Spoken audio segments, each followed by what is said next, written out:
How you doing, folks? My name's Jesse. Current date is Thursday, November 28th. It's Thanksgiving, though I'm hoping you're going to see this on New Year's Eve. It's a little addendum, a little holiday extra, if you will. I can't really tell you what I'm working on, but hopefully I can show you what I've done with this guitar right here.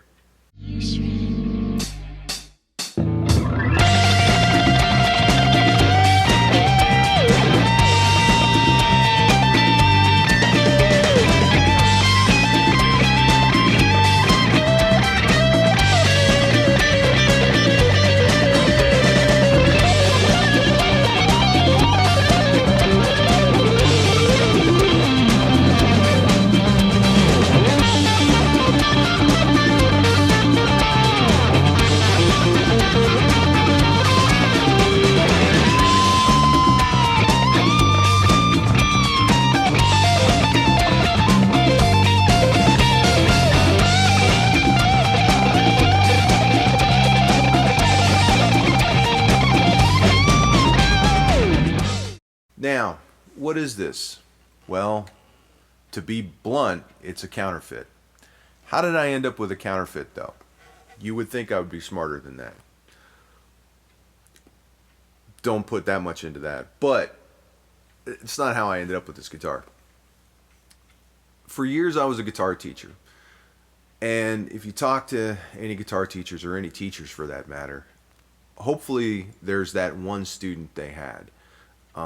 That one amazing student, that student who would learn something in a week when you showed it to them, and they would come back the next week and play it better than you can. Well, I had one of those students, and fortunately he and I got to become friends, and bandmates. In fact, he and his dad and I are good friends. And so one year I was headed up to the Philly Guitar Show, and I called him up and I said, dude, I'm going up to the Philly Guitar Show. You interested? He's like, yeah. So we drove up. Now, if you've ever been to the Philly Guitar Show, or if you've ever been to any major guitar show in the country, you know it's a huge space, tons of vendors, tons of things to look at. And when I go to a guitar show, I don't necessarily go to socialize. I go looking for, I'm the bottom feeder, looking for something cheap that's cool, some undiscovered gem covered in rust or dust or something like that. And in order to do that, I have to be focused on what there is. So I'm not really paying attention to people. And in fact, I told him, I was like, look, dude, I'm going to be scouring these floors. I'll meet up with you when we're done. He was like, okay, cool. So I did, and I found something, and I bought it, and we met up on the way out. And he shows me this beautiful blue case, and inside it was this. And my heart sank. I let him go by himself. I'm responsible for this because he went unattended. And he goes, what do you think? I was like, dude, that's a counterfeit. He goes, yeah, but I didn't pay that much for it.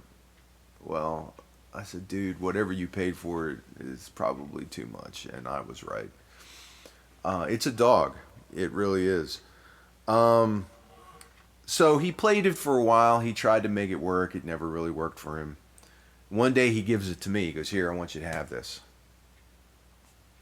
And it was meant well. It was an endearing thing. And I was like, oh, thanks, man. And what am I going to do with it?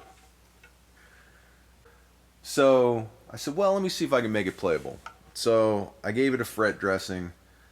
I took out the junky pickups that were in it. I put some tone riders in. And I sanded off the Paul Reed Smith, because it was a counterfeit. They did try to make it look like a Paul Reed Smith. It said Paul Reed Smith. Actually, it said Paul Reed Smith on it. And it had a serial number on the back. So I sanded those off. In doing so, the wood is like some kind of, I don't know what kind of wood it is, to be honest with you. I would love to say it's mahogany, but I've never seen mahogany with a knot in it before. I'll be honest with you, I've never seen any guitar with a knot in the neck before. So I don't know what it is, but I got a piece of veneer of rosewood veneer, and I glued it on. And instead of, I tried my hand at inlaying. Instead of PRS, I put POS, which I thought was accurate. Sanded off the serial number. Ended up having to stain the headstock and try and refinish it. And for my first attempt at anything like that, it wasn't hideous, but it wasn't great. And it sat in the basement of my house because it matched the painting that my wife had hanging on the back wall.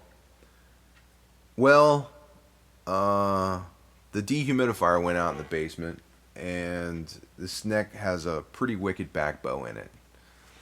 And so the question of what to do with it arose.